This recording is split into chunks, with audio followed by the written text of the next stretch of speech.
Welcome to the Pan Am Podcast, brought to you by the Pan Am Museum in Garden City, New York. This podcast and our museum are dedicated to celebrating the legacy of the world's most iconic airline, Pan American World Airways. My name is Tom Betty, and I'm the host of this program. Thank you for joining us. The Pan Am Museum Foundation is a nonprofit organization. Please visit our website for more information at thepanammuseum.org. Again, our website is thepanammuseum.org. You can find us on Facebook, Twitter, Instagram, YouTube, and TikTok. If you are using Apple Podcasts, please consider leaving a review. It will help others discover this program. This podcast is sponsored by the generous personal support of Mr. Adam Aaron, the CEO and chairman of AMC Theaters. He is also president of our sister organization, the Pan Am Historical Foundation. If you're not familiar with Pan Am, welcome. We are honored to have you here and for you to learn about what we're all about. If you already know of Pan Am, worked for or flown on the airline, or just love our history, it's good to be with you again. So with that, let's get this episode in the air, so to speak.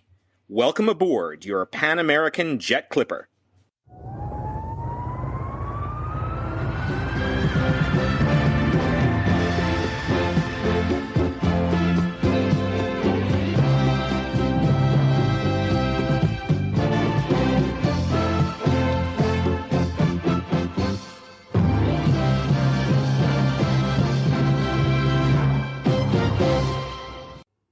In this episode, we are joined by Cheryl Boone Isaacs, a former Pan Am stewardess from 1972 to 1974, who went on to build an extraordinary career in Hollywood. She later made history as the first African American to serve as president of the Academy of Motion Picture Arts and Sciences and is now the founding director of the Sidney Poitier New American Film School at Arizona State University. But before our interview, I'd like to take a moment to share an important update with you about this program. The Pan Am Podcast is now in its 5th season and has been downloaded almost 200,000 times in over 180 countries worldwide. And this is the 60th episode of this award-winning history and humanities program. Since our first episode nearly 5 years ago, we have had the privilege of welcoming an incredible range of guests. We have spoken with former Pan Am pilots, flight attendants, mechanics, executives, reporters, historians, authors, filmmakers, and passengers whose lives were shaped by the airline. Together, we have explored Pan Am's role in aviation innovation, civil rights, global travel, Cold War diplomacy, the AIDS epidemic of the 1980s, hijackings and aviation disasters, presidential press flights, pop culture, and the very human stories that unfolded at 35,000 feet. What began as an oral history project grew into something much larger, a global conversation about memory, history, and legacy. Over the past 4.5 years, the podcast has received numerous awards and countless positive comments from listeners all around the world. The Pan Am Podcast has also maintained a consistent 5-star rating on Apple Podcasts. It is also important for me to share that this podcast has always been a passion project for me and is 100% volunteer work. On average, each episode requires between 15 and 20 hours of research, preparation, interviewing, editing, and production. It has truly been a labor of love, driven by a passion for history and a desire to preserve the stories of Pan Am for future generations. I am immensely proud of what I have accomplished with this program. Despite all of this success, I have made the difficult decision that the time has come for me to hang up my microphone after Season 5 as host and producer of the Pan Am Podcast. This was not a decision I made lightly, and I know that some of our listeners will be disappointed.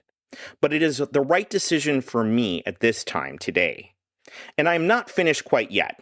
I am currently working on several additional episodes, which will be released over the next months.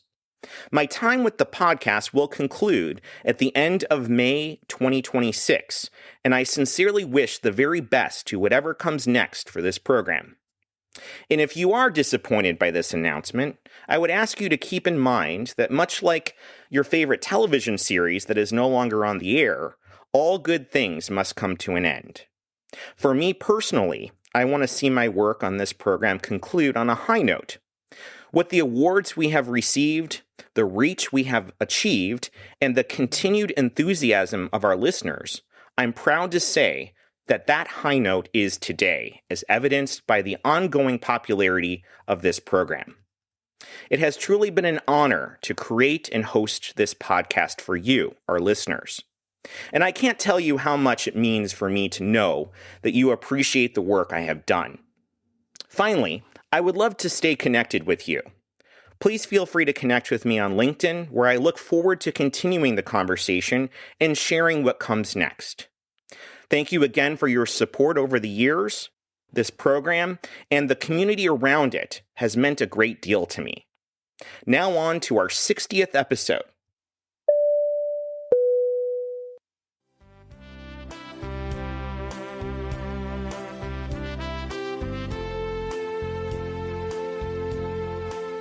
Cheryl Boone Isaacs' journey is a remarkable one that spans aviation, Hollywood, and film education. She began her professional career as a Pan Am stewardess from 1972 to 1974, an experience that gave her a global perspective and a deep appreciation for storytelling and human connection. After leaving Pan Am, Cheryl moved to San Francisco, where she held various jobs. However, she always thought about either going back into aviation or pursuing her dream of being in the film business, inspired in part by her brother, Ashley Boone, a pioneering film executive. Through him, she attended an advanced screening of Star Wars before it was released in May 1977. That moment proved transformational and solidified her belief that the motion picture industry was where she belonged. So she packed her bags and moved to Hollywood. Over the decades that followed, Cheryl worked on the marketing, publicity, and release of some of the most iconic films in cinema history. Her credits include Forrest Gump, Titanic, The King's Speech, Braveheart, The Artist, Close Encounters of the Third Kind, The Right Stuff, Once Upon a Time in America, The Wedding Singer, Austin Powers, The Spy Who Shagged Me, and Spider-Man 2. She also worked on 2 Indiana Jones films and 5 Star Trek films. Behind the scenes, Cheryl broke significant barriers. She became the first African-American woman to lead a major studio marketing department at New Line Cinema, and later the first African-American to serve as president of the Academy of Motion Picture Arts and Sciences, where she guided the organization through a pivotal period of reflection and change. Today, she continues shaping the future of storytelling as the founding director and professor of practice at the Sidney Poitier New American Film School at Arizona State University. In that role, she mentors students and builds a program grounded in Sidney Poitier's legacy, emphasizing inclusion, leadership, and real-world industry experience. From the skies of Pan Am to Hollywood studios, and now the classroom, Cheryl Boone Isaacs' career reflects a lifelong commitment to storytelling, leadership, and opening doors for future generations.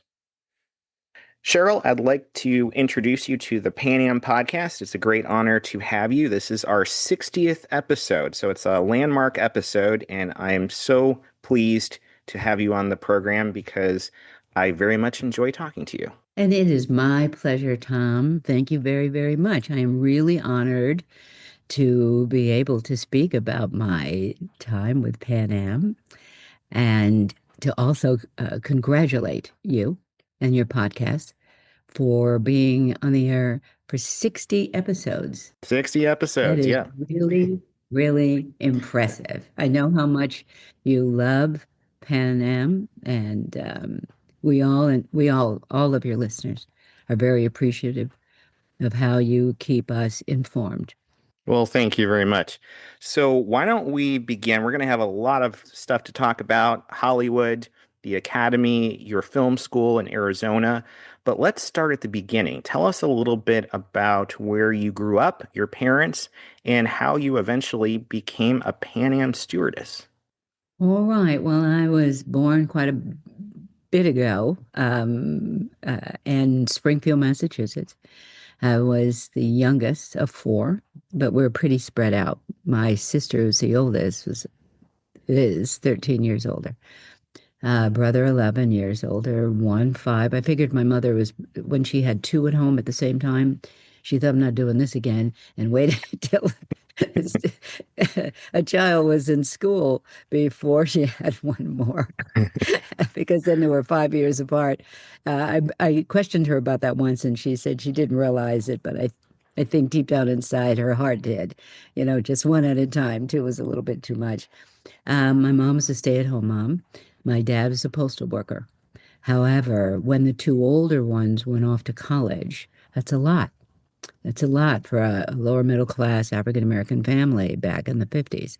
So, dad took a number of jobs in order to keep the family stable. And we were never for want, ever. I don't remember any of that. We were very close, very tight knit, great community, very mixed. And it was a great childhood. I actually have nothing to complain about, That's great. and still friends with many from those years. However, my oldest sister had moved to California, and we went to visit her and attend her wedding. And arriving in California, I went, oh, wait a minute. This is in the summer. There's no humidity. There's no mosquitoes, hardly any thunderstorms. I wanted to be there. So I applied to colleges there, much to the horror of my parents. But since my sister lived there, it was approved. I attended a small college, not a university, Whittier College in Whittier, California, Hmm. primarily because I looked them all up. UCLA I applied to, but it's too big. It was just too big. I didn't understand 30,000 students when our elementary school was 8 rooms, right? And so I went to Whittier because it was known for its political science department. And in those days, that was an interest, still is actually, of mine. And they had this semester in Copenhagen that one could apply to. And so I did. And it was even bigger than the move to California for me. And we're talking in 1969. To be in another country. Now my parents are really like, oh my God, are you kidding? Right? 1969, you're in Europe and, so far away and something that African American families were not really ever thinking about, right? Hmm. And at least in our community. But I was itching, itching, itching, and it was such an experience that it really did change my life in many ways. To be able to be around a totally different environment, different views, little things, architecture, city structures. Of course, studied government, international relations while I was there, and art. Those are my two favorite subjects there. Living with a family. It was a great experience. Traveled around, the old style from college with hostels in Paris and London and different places, Amsterdam. Hmm. And over the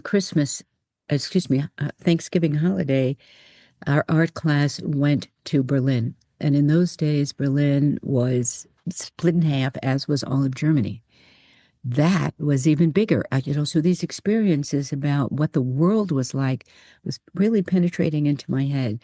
To be in East Germany, West Germany and East Germany, and Berlin, which is both East and West at that time, in 69 was truly mind-blowing, Hmm. speaking of the time and period. But it really got me, I have to travel. I have to. I have to see things. So of course I finished and got my degree. However, I thought, gotta travel. I had a job when I graduated, but wasn't moving anywhere. right? Wasn't going anywhere. The job was the buyer's program at a department store that no longer exists called J.W. Robinson's in California. And it was horrible. I felt, just a prisoner in a way, right? Not their fault, my need to move. So I applied to two airlines because I wanted to fly international, TWA and Pan Am. Hmm. I do want to say that when I was in Copenhagen and we would go to the movies, the commercials played in Europe. They didn't play in the United States, but they played in Europe. And there were always the Pan Am commercials. And we as a group, we American kids would cheer and cheer. And I can still remember because they were animated, Hmm. those commercials. And if anybody had ever told me at that time that I would actually fly and be an employee of Pan Am, I would not have believed you. But that burning desire to see the world and how to see it. TWA sent me a rejection letter, and I thought, you're kidding. However, I mean, it's like, why not? Why? However, Pan Am did not. They accepted me. And someone was looking out for me because I had not done enough of my homework on TWA. I would not have been happy because it was the senior stewardesses who got to travel internationally. So Mm-hmm. who would have known? I would have probably quit within 6 months Hmm. max. But Pan Am, no, no, no, got to travel the world instantly. And like I said, it was this escalation of going to Copenhagen and then traveling through Europe and then joining Pan Am. And those days when you walked through the air terminals, how people would stop and stare and sometimes clap. Hmm. It was amazing. It was amazing. And I wasn't afraid of flying, but it took me a minute or so to get used to the turbulence for a length of time, right? Because sometimes it would be for quite a bit of time. Those days, the 747s had just come on board, so to speak. Hmm. So most of the flights were 737, 707s. And I got to travel the world. I got to meet interesting people, learn so much about humankind, really. When did you start with Pan Am? In March of 72, and it was almost 2 years later that I left Pan Am. And a lot of that had to do with the energy crisis, the gasoline crisis of 73, Hmm. that there was a scale back for all, right, in many different ways because of fuel and financial. And I had the opportunity of either transferring to Houston or Hawaii, but that was not of interest to me. I had spent my first 6 months in New York and then the rest of the time in San Francisco. So you preferred the West Coast. Well, I preferred being able to travel further than Hawaii turnarounds primarily, Hmm. and the Houston was primarily Central America, the way I remember it. And while it's not going to be as interesting, is a wider reach. So in New York, it was the Caribbean, Middle East, and of course Europe. So I got to see quite a bit, even more than when in Copenhagen. And it also allowed me the opportunity of having two of my siblings, my sister. She'd never been to Europe. And so I brought her to Europe and we spent like 2 weeks there. Oh, that's great. And it's still the highlight of her life. And my brother, my younger brother, 25 years older, loves race cars, loves Formula One, loves, all that. So I brought him to Barcelona then to attend a Grand Prix. And Oh, cool. and so they both have never been out of the States other than those times. Hmm. And so that though those things make me very, very happy. My mom hated to fly, so she never, and my dad wouldn't go without her. But Pan Am just opened my eyes to just so much. just so much. And I was very, very proud to wear the uniform. And there were some touchy times on the plane. If you remember, during that period, there were still casualties, crashes. And we used to, I don't know if it was true, but we would say that they come in threes. So your nerves would be a little tight each time. So I wasn't really scared, but a little tight. And a couple of highlights of my travels. One was we would fly in and out of Manila into Saigon and Tunsinut, and in the 747. My favorite plane forever, ever, ever, ever, ever. I don't know why they try to make any other planes. It's the greatest plane that ever, ever existed in my mind. And, the planes were not full, but that was a route. And there was this one time that we had to fly through a typhoon. And that was pretty intimidating. I'm sure it was. Okay? It really was. I must say, there weren't many people on, mostly military, going in, and that lasted going through like I don't know, 45 minutes, an hour. It was amazing. I'll never forget it. But when we would land.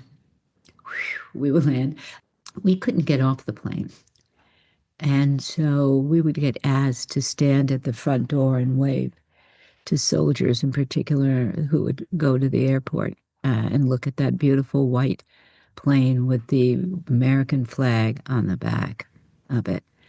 And that was, I still get choked up about it. But many different experiences being in Manila, just as Marcos declared martial law, and the fright at the airport, which I'll never forget as well, because it was, that frenzy, that Hmm. energy inside the terminal with the fans. When I saw the movie Killing Fields, I thought, oh my gosh, it was pretty much like that. Just the energy was so tense and tight. And we all get on the plane, nobody's talking really. We all get on the plane, it's absolutely packed, babies in laps because every seat needed to be taken. And as we were running down the runway, and then we started slowing down, and we all just, hearts stopped like, what?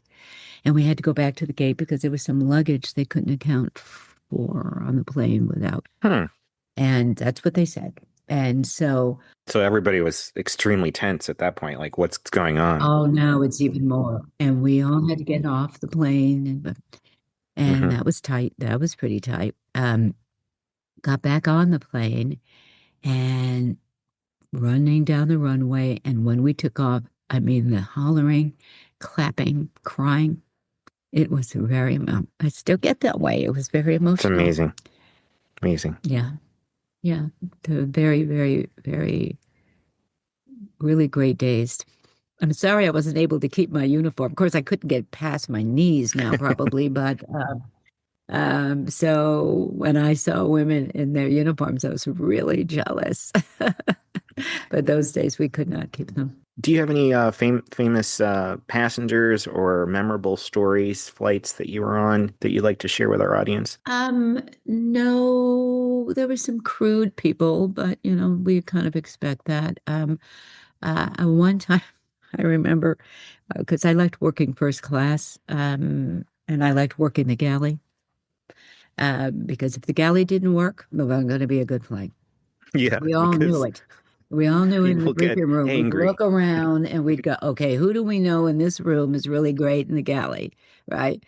And if they're great, I'm good. If there's no one great, I'm going to be in the galley because if that doesn't work in those days, then it's not going to work. We had to run trays, which I wish they would bring back. I don't understand Hmm. this stuff now. And this running trays in a 747, come on. It can be done, people. It can be all good. I one time there was a wonderful passenger and he invited me to a concert And that was the only time I ever did. Just a very nice guy, and he was very lovely and very polite, and no weirdness, no funniness, no whatever.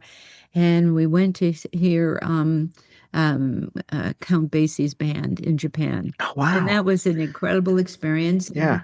And I met him there. I mean, I have no understanding of anything. He was just very nice, very polite, wonderful time. Hmm. Said goodbye after. That was the only time I ever did that, because all my friends would say, "Well, who'd you see? Who you date?" No, no, no, no, I don't do that. But for some reason, that one I did, and it was a Count Basie orchestra that day, and the auditorium was packed, and I got to experience that in Japan, where everybody's just dead silent and quiet until it's over, and Hmm. then it was a different experience, and it was just great. There were many things about being a stewardess, and one of them in San Francisco is I felt when I was in San Francisco, I was a tourist, right? Hmm. Because I didn't work in San Francisco. Hmm. I worked in the air, Hmm. you know, and that was always fascinating to me because it was like I was on vacation when I was at home. So that I would love to repeat somehow, some way, right? Yeah. Because I thought that was really great. But and I pondered there for a minute of should I stay in aviation because I do like the world travel and all.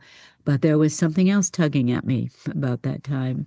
And your brother at this time moved to Hollywood, right? Hmm. Yeah. If we want to move over to Ashley, he's the one who's 11 and a half years older. And so growing up, he always wanted to be in the film business. I don't know this when I'm a little girl, but I find this out later. And when he graduated from Brandeis in 1960, he tried very hard to get a position in the industry and was finally hired after working for American Airlines scheduling aircraft for 2 years. Oh, I didn't I know that. know we have these, and I at the time did not even associate it until I was much older with these Huh. these these these similarities here. Yeah. I would go to visit him at United Artists and spend a week, and he would put me in the back of the theater and go, "Be quiet, do not speak, bring your comic books or whatever you're bringing, just sit in the back, don't talk. People are going to come in and out and see movies." And boy, did they. So they would come in and there would be the James Bond, because those are the days of Way with a number of international films. There was Pink Panther. Hmm. There was A Man and a Woman, my favorite, even as a high school kid, and of course the James Bond films. And the one thing that later on in life would have knocked me over if I had known then, and that is that I would see the two big names. One was the Mirish Corporation. So many great movies of those years, right? Another was casting by Lynn Stalmaster. I, of course, thought Lynn Stalmaster was a female. No, those are the days before women stole that name as well as Ashley, okay, and many others. And to think that years later, I would know those gentlemen and they would actually know me. Again, it's just life you just don't know. That's what I tell students. You don't know. So live it because you That's a have good no point. idea the It's very good connections. advice. You have no idea.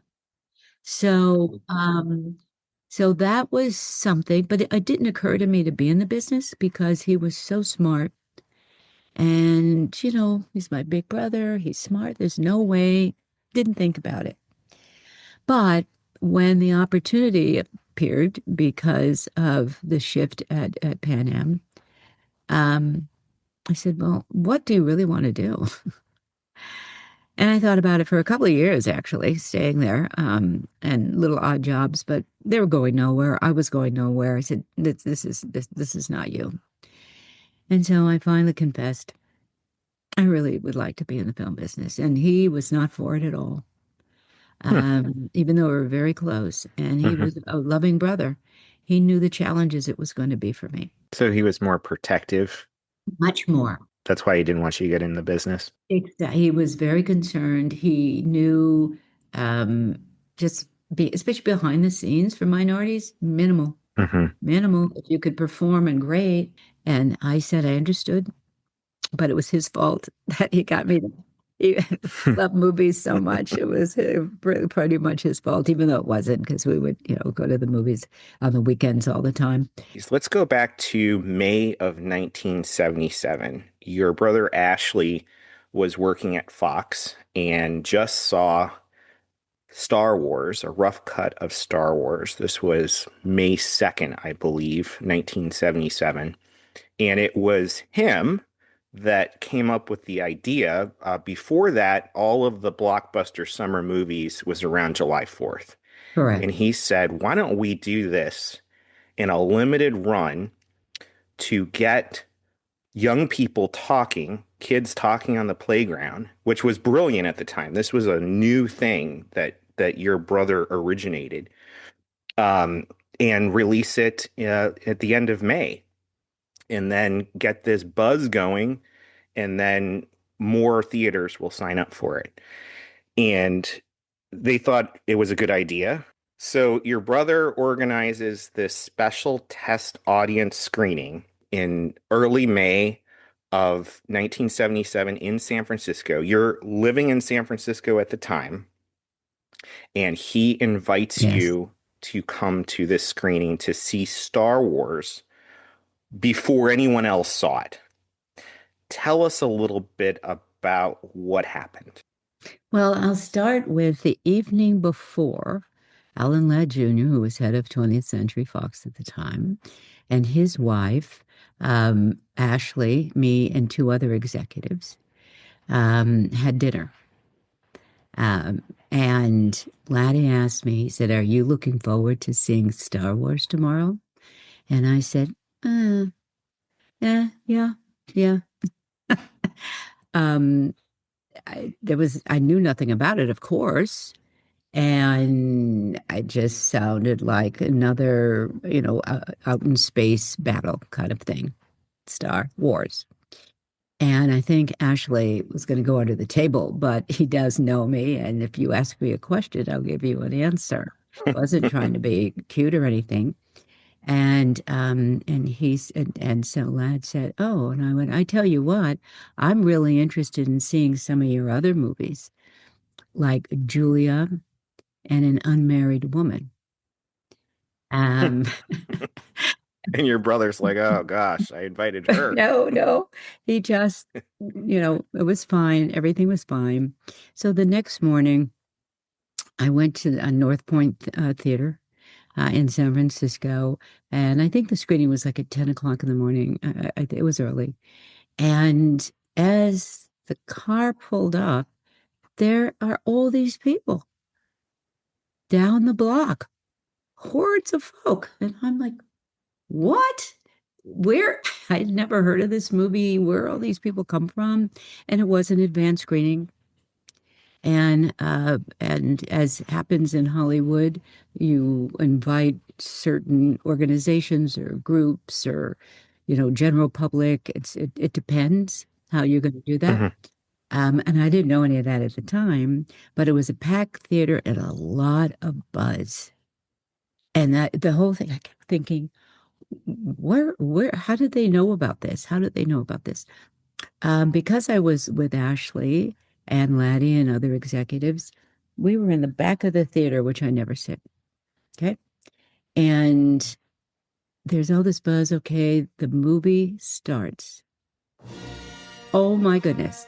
By the time the Millennium Falcon got across the screen, everybody was standing up and shrieking and clapping. It was one of the best experiences ever in a film screening.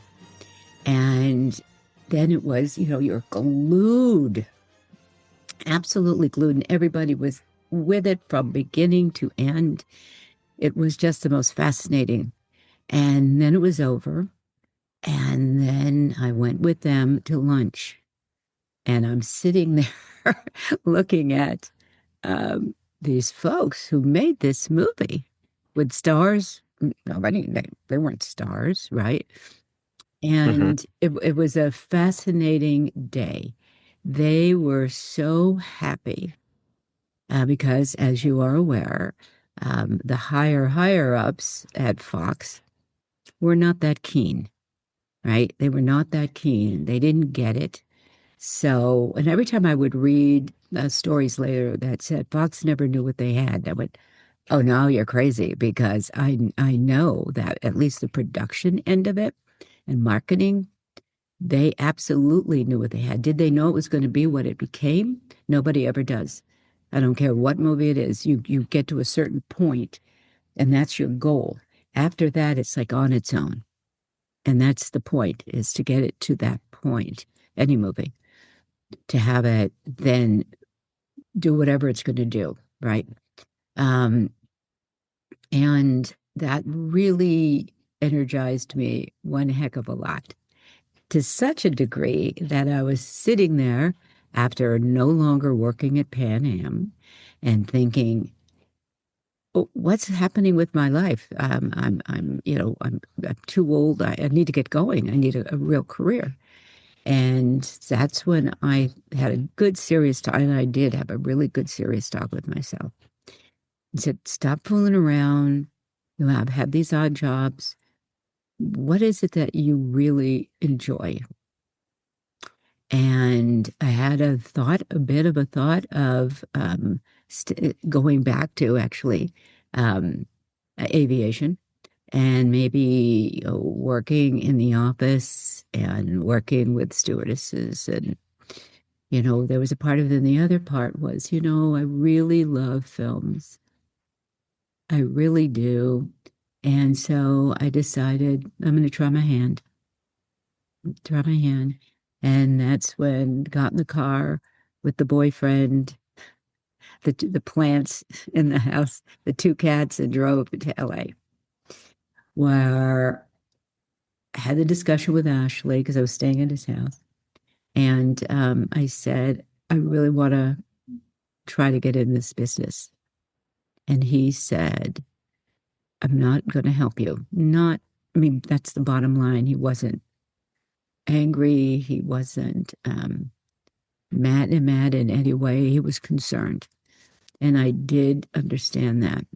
I understood it more after I got in, but here I'm his little sister. And African Americans behind the camera, if we can't perform, what can we do? Right. And he was one of a handful in film. There were other African Americans of greatness, and the ones that he was friendly with, certainly one was Sidney Poitier.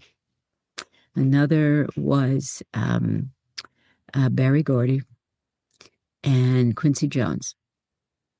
And, but, to me, I'm like a little whatever, right? But that I didn't think about becoming rich or famous or anything like that.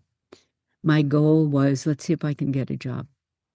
And as I went around knocking on doors, this was before HR became the behemoth that it's become, thank goodness.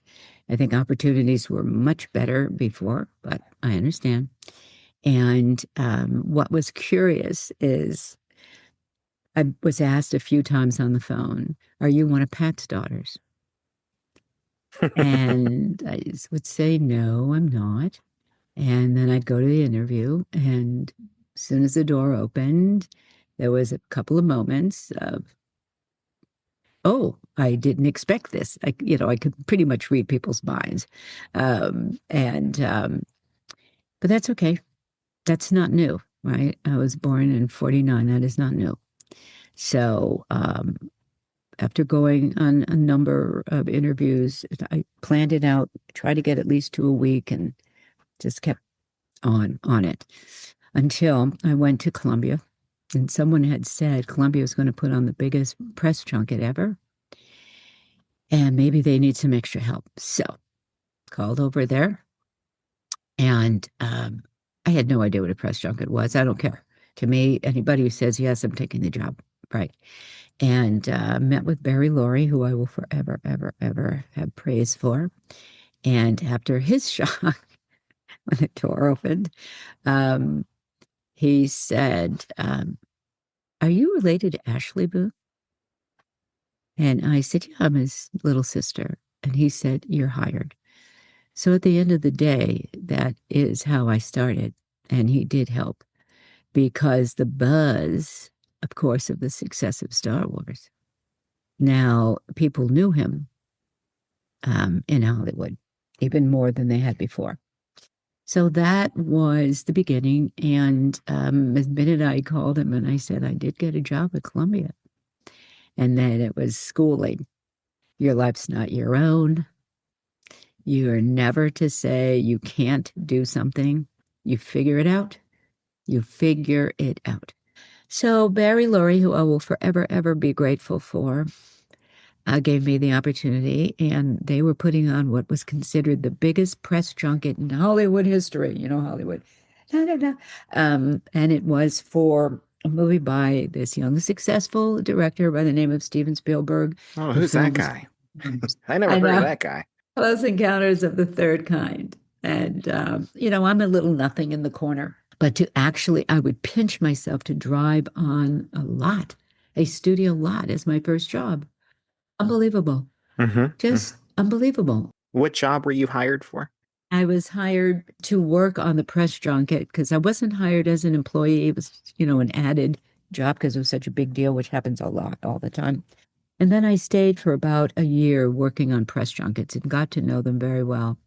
And the important thing about it is that I got to meet journalists Hmm. because our job really was to coordinate one woman. Her whole job was issuing airline tickets Hmm. Which you have some for the familiar. press. Yeah. Exactly. But my job was to talk to the press folks.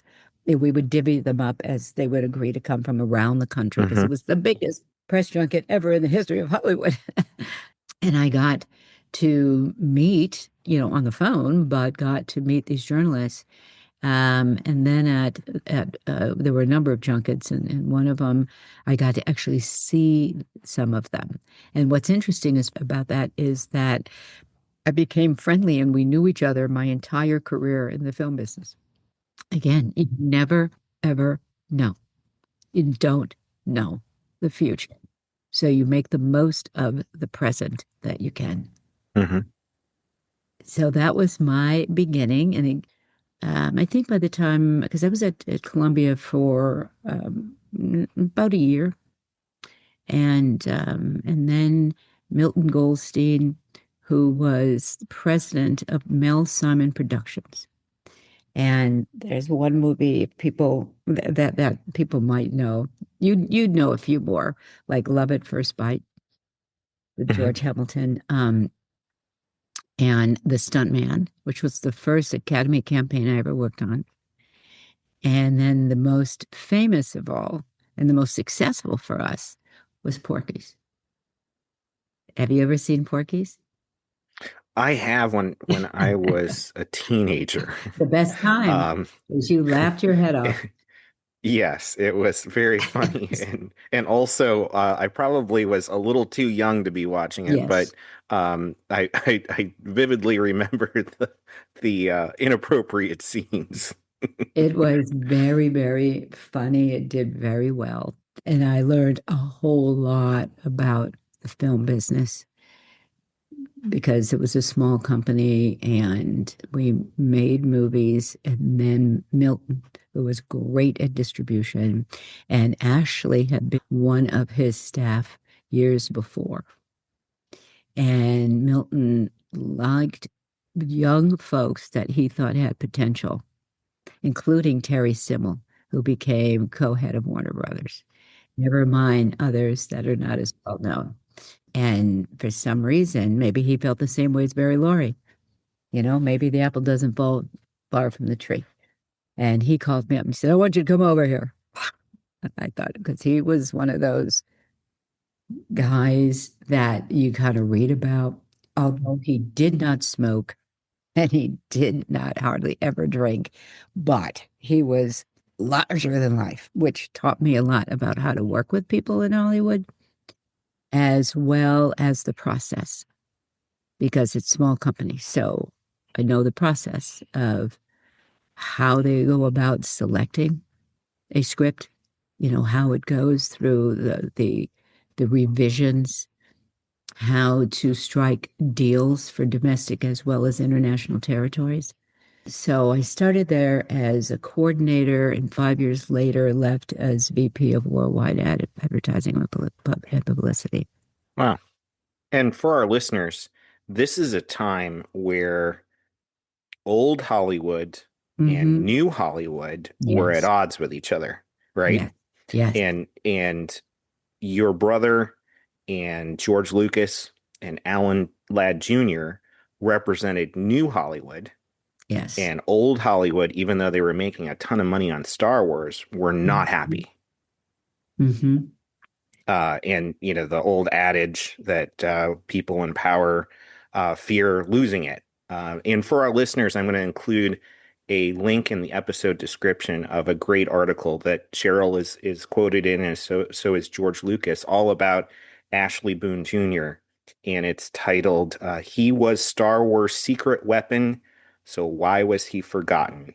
By the Hollywood Reporter. And we are certainly not forgetting him in Yes. this interview. Yes. He kept me on my toes and I learned a lot. He and I were very close. There were four of us.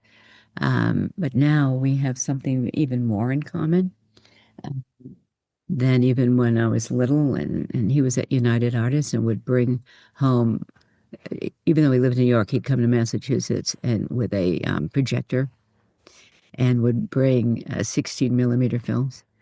And we would set it up in the dining room and invite neighbors and see some of the movies from UA, right? So, that was never mind. What were some of those movies in your memory? Well, what was the one? Top Cappy is the one for some reason stuck in my head Hmm. to this day. I don't know if you ever saw it. I have not, no. But that one I remember the most. And it didn't happen all that often, but it was maybe 4 or 5 times over a like 2 year period, that not that much. But that was very exciting. And I knew his world was exciting. He didn't talk about actors so much. He was very much a business guy, and he's like an architect. And I remember he wanted to be one, and which is many businesses in some ways. The training of the mind on how to build upon, right? Um, and that's what he loved the most. He loved the puzzle. And that's where he found real love more than marketing, but in distribution and where are the gaps and how to look at the big picture and how to take that journey based off of when a movie is seen and where is it seen, you know? So, of course, Star Wars was a success, even though in the beginning there were grumblings in Hollywood. This is going to be a failure. This is going to be, again, as you pointed out, old Hollywood. And, it also, that period, there was Lucas and there was Spielberg and there was Coppola that were also all breaking away with something different. Um, and, uh, and that was very exciting. And so for me to have my first film, the first film I worked on was a Spielberg film. At the time, I didn't get that greatness. You know, to me, it was a job.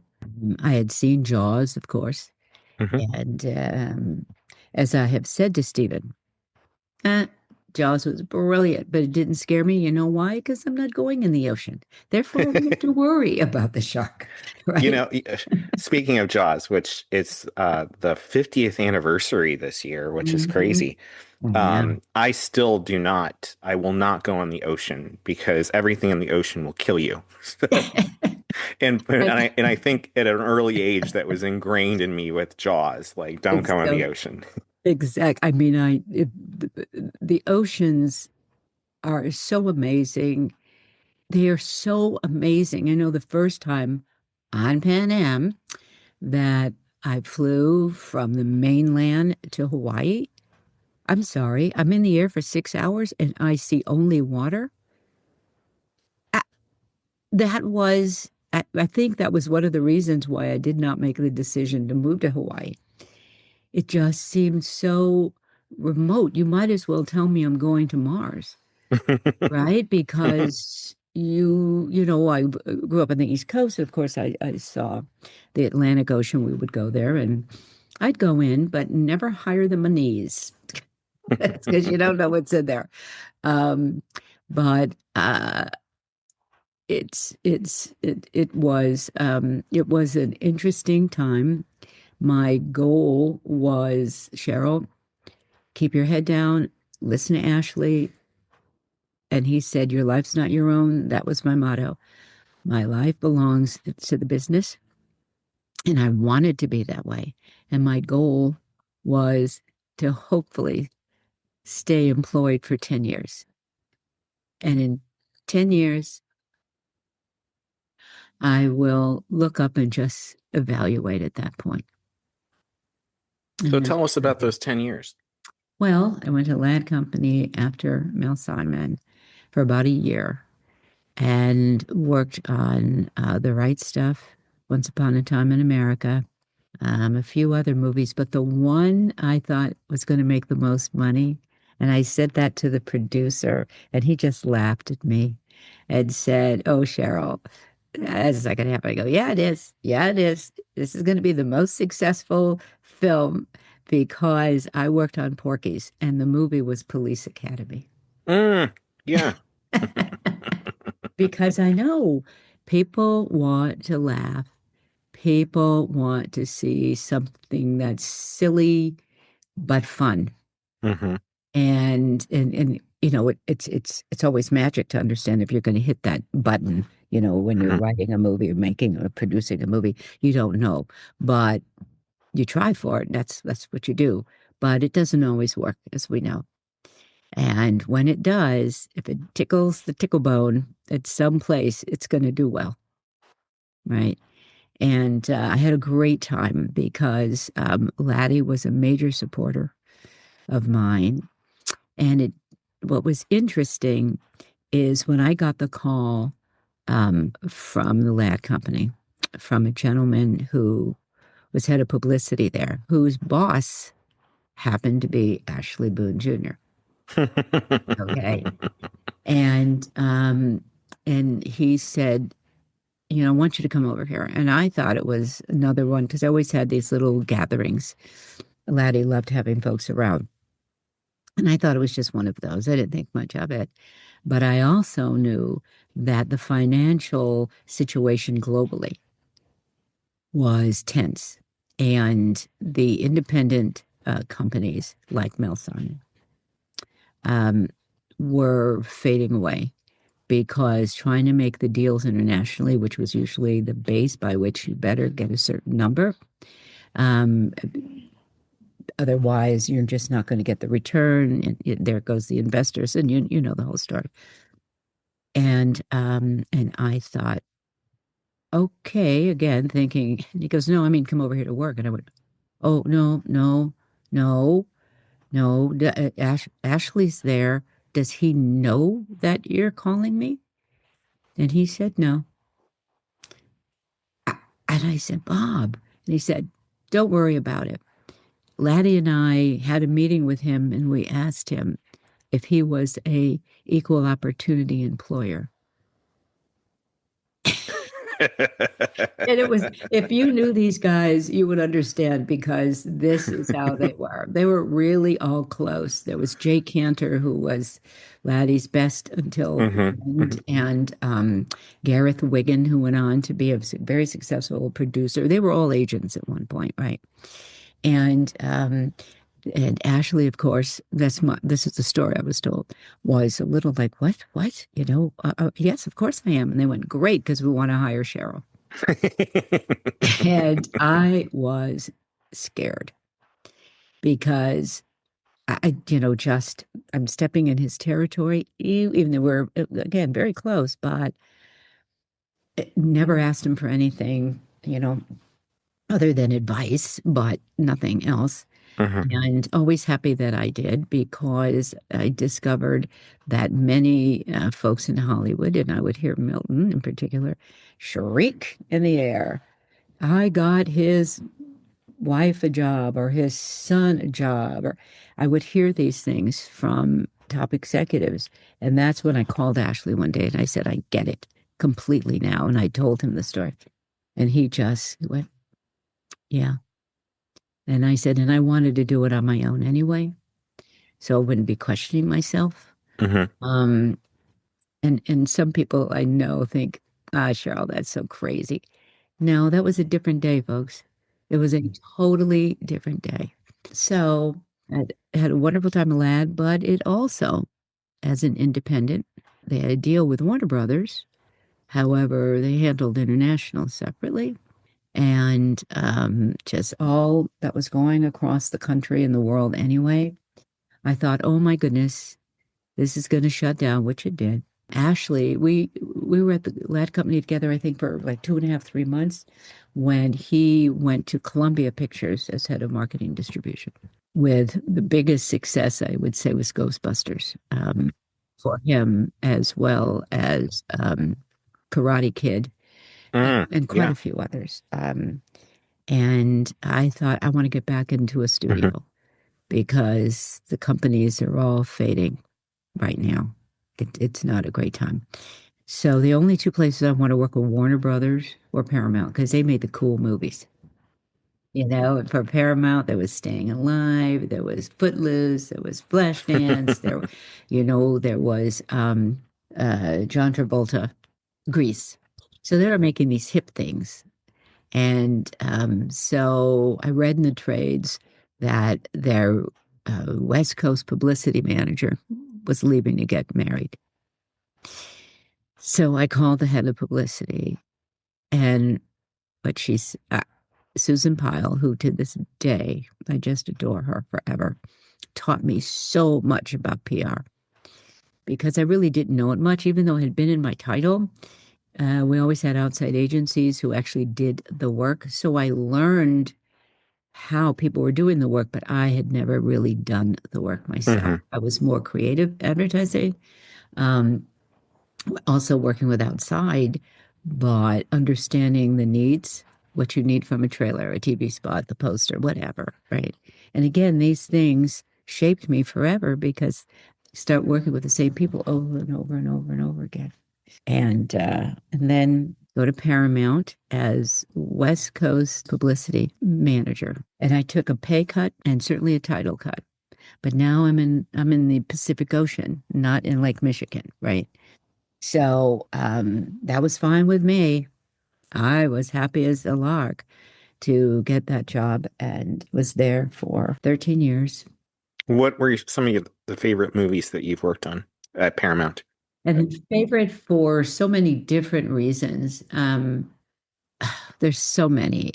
When I got there, Paramount had put in a release Indiana Jones, Hmm. right? Not Raiders, because I came after Raiders, but Indiana Jones. So I worked on Last Crusade. Last Crusade and Temple of Doom, all of those movies. Where, yay, when I first saw screenings, and there would be the Clipper, Hmm. the Pan Am was like, and I do remember Harv Bennett, who was a producer Hmm. of Star Trek, Hmm. and telling him my love of aviation, which he had a love for. Oh, And interesting. I didn't know that. yeah, and so we talked planes, and I told him that I had been a stewardess at Pan Am, and he thought that was cool. You never know what people are going to think, Hmm. in other areas. But I, of course, was always, yay. I mean, I still remember, like I've said before, back in theaters in Europe where they showed commercials, and there were the Pan Am commercials on. You can still see them. They were great. And for our listeners, Harv Bennett was the producer of Star Trek II, The Wrath of Khan, Star Trek III, The Search for Spock, Star Trek IV, The Voyage Home, and Star Trek V: The Final Frontier. And I worked on all of those. Oh, wow. My favorite Yeah, movie is Star Trek II: The Wrath of Khan. everybody's favorite movie. It's like the Star Wars series. It is the second film, right? Mm-hmm. Yep. Episode five. Absolutely. Yep. It's interesting. And so that was something because I loved Star Trek as a TV show. And now I'm with these guys, and Bones was my favorite. Mm-hmm. Yep. Really fun to work with. And we did get all of them their hands and footprints in the front of the Chinese. And wow, what a day that was. Quite a lot of people. Yeah, that's so cool. And so did you know at the time that Gene Roddenberry was a Pan Am pilot before he came to Hollywood? No, I did not know that. Interesting. Yeah, I did not know Interesting. that. Yeah, that would have been fun. That would have been fun.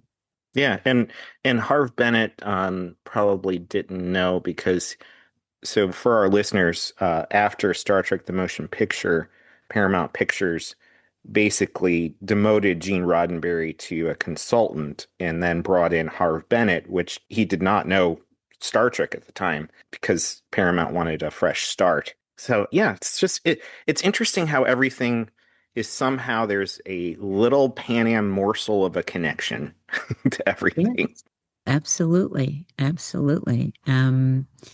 So other movies at Paramount, Beverly Hills Cop, Hmm. one and two. Oh my goodness, so many. First Wives Club later on. When I was, I think, a vice president, Paramount acquired this little movie from Australia called Crocodile Dundee. Yeah. And the head of distribution, who had acquired the movie, and we had a screening. And after the screening, my boss and the head of marketing, they said, Cheryl, we want you to be project manager, be the paramount person to work on this movie. And I thought, really? We don't really do that much. That we sign a particular person inside. Hmm. Um, and I said, of course, because I was taught, yes, say yes, right? And I said, of course. And that was a wonderful, fulfilling time with Paul Hogan, who was more than lovely, and his producing partner. We made it a success. You know, we traveled, Paul, to a number of top cities around the country where he'd never been. And at that time, people didn't think much of Australia because it wasn't in our world. Not that they didn't like the country, but it just wasn't in our world. Foster's beer was not here, other than on the West Coast, right? And so while he was famous with Throw Another Shrimp on the Barbie, Americans didn't know that. They didn't know what a star he was in Australia. So I asked them, would you tour? And they said, yes, sure. And I think it was a 10 or 12 city tour. And I knew because his personality was so darling that you put him on the talk shows, you put him on radio, and he did. And he did. And I was involved with the Academy, you know, um, at that point, and had a conversation with Samuel Goldwyn Jr., who was producing the Oscar show. And I said, we should have Paul Hogan on the show. And also, in those days, there was a magazine inside of Sunday newspapers called Parade. Do you remember that? I do remember that, Um, yeah. Hmm. and had a photographer shoot. Well, they wanted him. I pitched it. They wanted, oh yeah, we can have him. And so he was on the cover of Parade, during that time, and did get an Oscar nomination for screenplay. And was on the show. Guess what? Flew to Australia again, as I had earlier on Pan Am. And so that it just Pan Am weaves itself through my life. And other movies, the biggest one, which was at the end of my career at Paramount, because I got offered the job as president of marketing at New Line, but during the production of Titanic, which was very interesting. It was great, but very interesting. And thought that's going to be a toughie because, as we say, Everyone knew the story. you Yeah. knew the ending. You knew the story. You knew the ending. Oh Hmm. my goodness, how is Hmm. that going to happen, right? And of course, it did.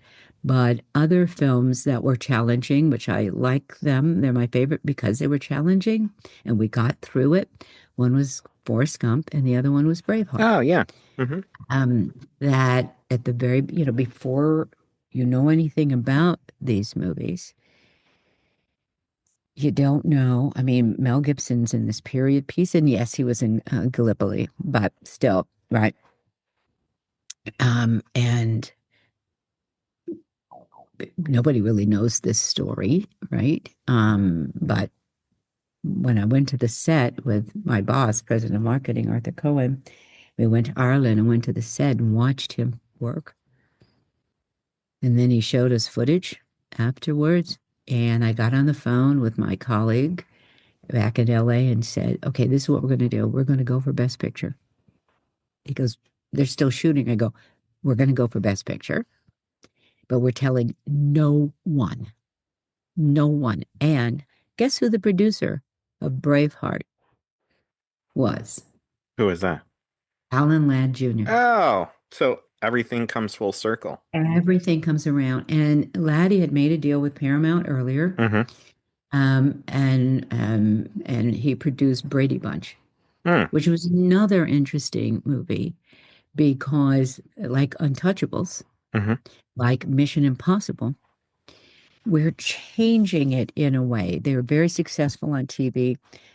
Brady Bunch was the closest, absolute closest, that could be just kind of moved into this new space. But Untouchables was just a little different, um, to make it cinematic. Do you know that movement? Hmm. Hmm. Either from TV to feature or from a book to a feature. It takes maneuvering, in its development and to stay on course. So you're working at Paramount Pictures Yes, and you were invited to join the Academy. Now, there was someone else already part of the Academy, your brother. yes. How was it now joining the Academy? And you have that 10-year period, you built your own career on your own in parallel with his career, and now you're serving together on the Academy. Tell us a little bit about that. Well, the membership was in those days probably about 6,000. And he wasn't very active. But he was a member, of course. But he wasn't he was actually surprised, maybe as much as I was, that I was accepted into it. I don't remember saying to him or anybody else about my boss and girlfriend having me fill out the application because I thought it would be just too embarrassing to then go, oh, but I didn't get in, right? Would it have been embarrassing? Of course not. But in those days, I'm still in my mind fairly junior, knowing the the people I have been around. I don't pretend I'm not that. So I went to Paramount in 1983. And in 1987, 10 years later from my start in 1977, I was invited to join the Academy. He was more than delighted. So much so that a few years later, he said, you know what? People keep asking me to run for governor for the executive branch. So he did and then won. So for about a year and a half, we were on the board together. Nice. So that was a uniqueness. And then unfortunately, in 95, and he would tell me about how he wasn't feeling well. And I thought, never thought anything serious about it. However, He was diagnosed with pancreatic cancer and died at 55. Mm, Yeah. And my life would have been different if he hadn't died. how so? Because we had talked about, because now I've had length of time in the business. I've worked at Columbia, Mel Simon, Ladd, Paramount, knew a lot, nowhere near as much as he, but knew a lot. And we talked about starting a company. Mm, And that's why it would have been different. hmm That and I do believe to my toes we would have been very successful. hmm Very successful. And it would have been ours, hmm you know. So that was an extra little thing. It's a little thing compared to the person.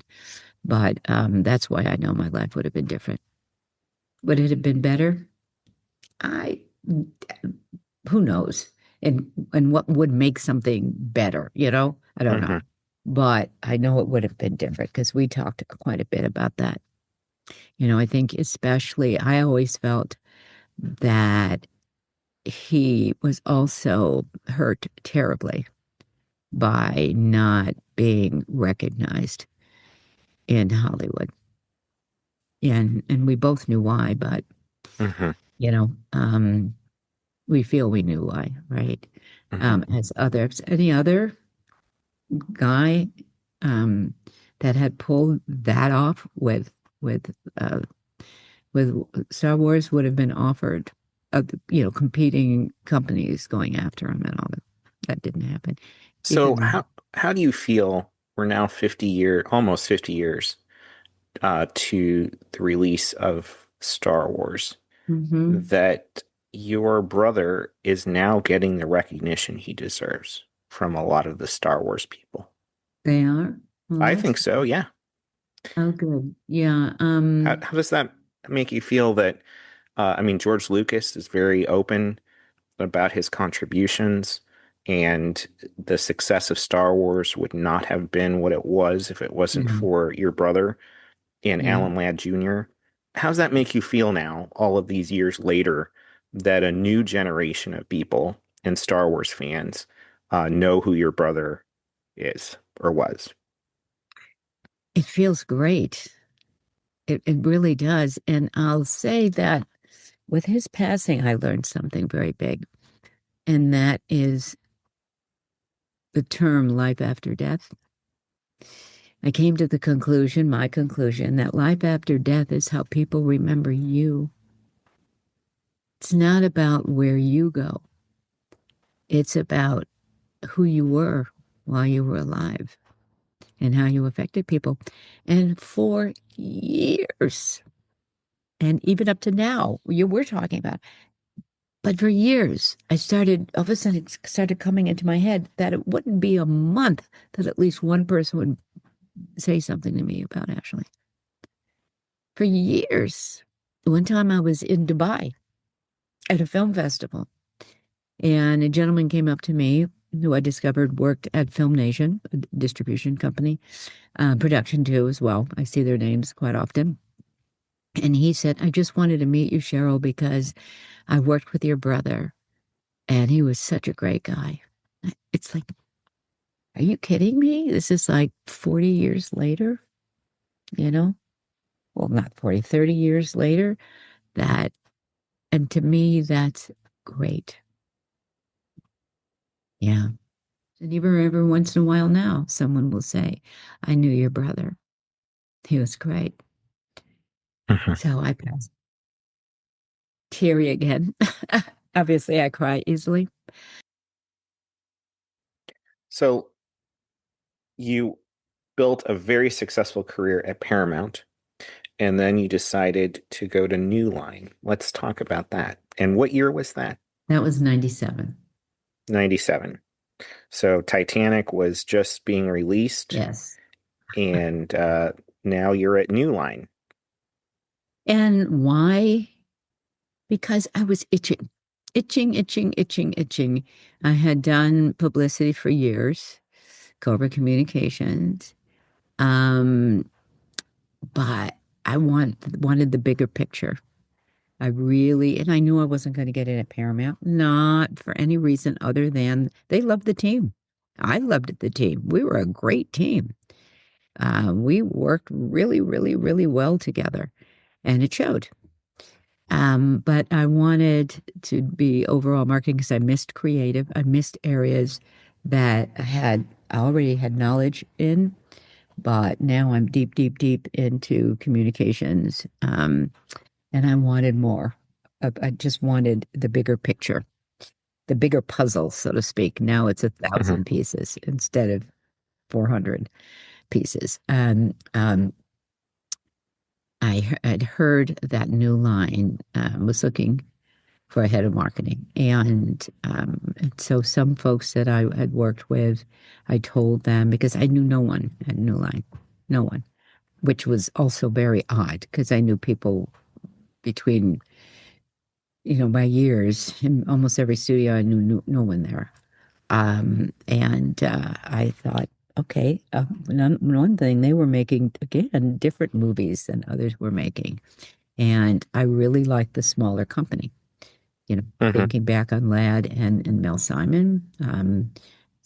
So where I went to a bigger space, now I wanted to get a little smaller, right? Hmm. And if I could, because I'm not in control, and that you have to really understand you're not in control. And when you have contracts and others have contracts, it's like the wheel goes around and there needs to be the space where both are free in order to make a leap. And I heard that New Line. And so I had some friends reach out, and then I had an interview and another one, and was hired. And I remember the first screening I sat in was called Boogie Nights Mm. with the young P.T. Anderson. Hmm. And Larry Gordon, who was a very well respected producer, was producing the movie, and I knew him from Paramount. I just said to him, watching that movie, which I loved, and I thought, now, I loved Paramount, but they never would have made this movie. As a more corporate-y place, they never would have made that movie. And that was exciting to me. The diversity of talent. Ice Cube had a production deal there, and they had put out House Party, with the young Will Smith, and Hmm. so there was a more of a diversity than I had been around, and that was very exciting. And so I was there for I found out the average of like 2 years. I looked at other people who had had the position. It was about an average of 2 years. So that was about it. And there we had very, very successful time with a movie called Pleasantville. Yeah, I remember Pleasantville. Yeah, it was an interesting black and white Mhm. parts of it, and then In color. the color came Right. through. That was a very artistic movie. It really was. It was a major challenge because the two young stars, Tobey Maguire and Reese Witherspoon, were in color, Hmm. and Joan Allen and Cass were in black and white. And that was a very hard puzzle but watching the movie, it was wonderful. But from a marketing standpoint, that was one of the most challenging. It was kind of like Forrest Gump in a way, that if you showed certain scenes, then your impression would be that would be the movie. Hmm. And that isn't. So, how do you, and no really major star, Hmm. right? Good actors, but not a major star. Toby and of course Reese, they were coming up, no question. So if you showed them a line, how do you weave this in? And we did all the best we can, but it was a challenge. But Gary Ross, who produced and wrote, directed everything in the movie, and I remember him. We were that first weekend, and he said, "Cher, can you believe it? We're number one," and we were the box office weekend with a black and white Joan Hmm. Allen movie. And I'll never forget that. Hmm. It's true. We got it open. And while the numbers were very small, but they were small in those days, we still were the number one for the weekend. So Hmm. that was a toughie. That was a bit of a toughie. Also there, believe it or not, Blade. Wesley Snipes, right? Yeah, it was a vampire movie, and the vampire movies were not doing so well. They were doing okay, but you want a bigger hit. So the team, we put together a great marketing campaign. It opened incredibly well to the point that I understand Paramount now is looking at making the fourth. Oh, wow. I'm sure Chris Tucker will be happy. Hmm. And when I did at some point meet, well, not at some point, when Jackie Chan, that's one word, Jackie Chan, we awarded him an honorary, and I got to call him to tell him. And then, then of course he came and we saw each other, and that was great. And I every once in a while still run into Chris Tucker. And that was a bit of a challenge. I didn't want to show Jackie doing, every ad I looked at all the ads, and he was always like jumping in the air and the legs were going. And I said, no, no, no, no, because it's going to remind people of other films. I don't want that. We need to go for the comedy. And he and Chris were quite funny. And Chris had wonderful lines that really helped us put the campaign together, and it was very successful. Another Well, so it was Blade that was successful. Rush Hour was successful. And then the big one was the Spy Who Shagged Me, Oh, yeah. which was their biggest. And I had said to the team, I want to make more money the first weekend than the first run ever made. And we did. So the time I was there, I still have a T-shirt where we opened four movies to number one in the 2 years I was there. Awesome. Yeah. And then yeah, this is the first time I was involved in politics, not because I was in it, but because I was there with other executives badly. So I left, and now I'm a little tired. My husband and I had adopted a baby, and I wanted more freedom, so I became a consultant and worked on a number of movies while I could be a mom. And so at the same time, I'm teaching. Where were you teaching? Well, I started at USC in the Peter Stock Producing and Grad Program, Hmm. teaching marketing and distribution, which who had taught it years before?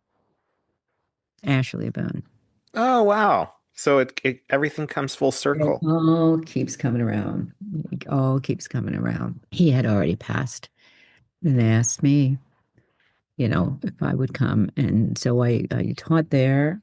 So with your company, CBI Yeah. Enterprises, you worked on some really big movies. One of them is one of my all-time favorites, The King's Speech. Hmm.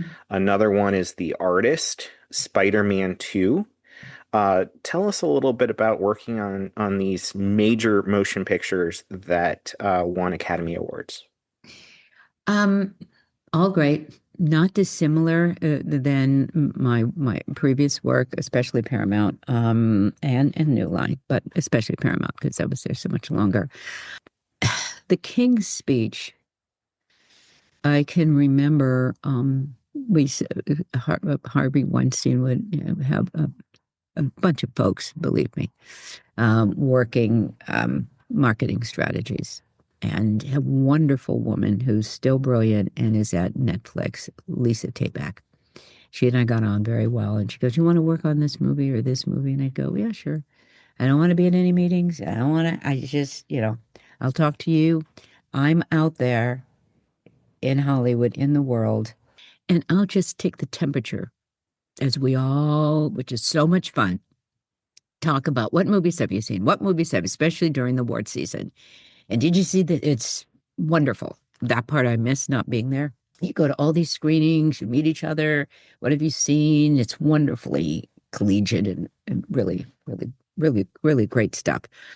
And so I said, I'll just wander through and hear what people have to say. Is the message getting through? Because that's a key point. And I came away with, for King's speech, this line: what doesn't matter is that there will never be anything more powerful than the human voice. And the main competition that year was Social Network, which was hip and young and had these young, wonderful characters. And Zuckerberg, nobody knew anything about. It was really fresh and happening. It was that stiff competition. That was very stiff competition, right? Aaron Sorkin. But I believe to my toes that that should be the base. Now, of course, I'm working with other people. I know what I said because I believed it. And I thought, what the press was missing? How come New York Times, any of the high-end press did not write that you have these two movies that are so terribly different, really, really different, right? But they both had to do with communication. And one of them, the king, stutters, has millions of followers, has to try to suppress that stutter and speak into this microphone Hmm. that would eventually reach out to the empire, right? Coupled with this new form of communication that was starting to bloom Hmm. 100 years later. Oh my God. And nobody wrote that story. I couldn't understand it. And I knew if I pitched it and Harvey found out, he'd kill me. Because, but it was such a big thing to me. And I thought, oh, there's never going to be anything more important than the human voice. And that was how I felt about the movie. And of course, again, filmmakers gave us a great movie. So you have that, and then you try to figure out how to weave with this competition that was now and hip and young and right. Hmm. And the membership is older of the Academy. Actors that the actors branch love. So you just work off of that. And it won. So you started at Pan Am, Yeah. and now you're in the stratosphere of Hollywood, the movie industry. And something happened in 2013 with your Academy work. Why don't you take it Yes. from there? Well, I do want to start by saying, yes, I've been a member of the Academy since 87, joined the board in 89. I was on the board 21 years, and I'm only the second president in its history that held every office. Hmm. And I never, honestly, I never pushed to be an officer, never mind president. It was members of the board. And I remember one of my mentors, who was also a marketing executive and had been president of the Academy, Richard Kahn. At this one meeting, he stood up as he did. I used to call it the Dale Carnegie thing. Just stand up as we were going through nominations for officers this one year. And he's going on and on. All of a sudden, I realized he was talking about me because it just didn't occur to me. He never said a word to me and nominated me for, I think it was treasurer. And I thought I was going to die. I just thought, oh my God. Oh my God. And with these people, are you kidding? Right. And then I won. But I think it's because I'd been so involved in the academy in so many different ways. It was Hmm. like my third avenue. I had my career in marketing, teaching, and academy. I just realized that about 3 years ago. I never really put it all together. I went, oh, I think it was when I was being asked outside of Hollywood about the position at ASU that as I started talking, I started realizing, oh, I had these three tracks going and they all came together to help me. Unbeknownst to me, I didn't plan it at all. So there were members of the board. I remember Bob Ramey, who had been president a couple of years before, it said, you should run for president. I looked at him and yeah, that's going to happen. There's been, I like three or four African Americans in its entire history on the board. And two of them were Boones, actually, and Shaw. So, it took me a while to come around They all got behind me without me even knowing it, which was interesting and just heartfelt.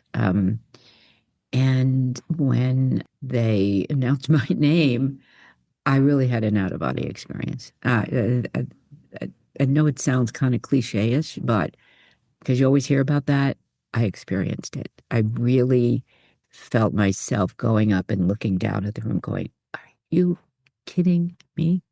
Right? Are you kidding me? Okay. All right. Now you're on stage, girl." And it's very interesting the way you get nominated by the board. It isn't through membership. Thank goodness. I hope they never change that. Because then it would be ugly, very competitive, and you don't even know who's going to nominate people, right? Except that a few people said, I want to nominate you.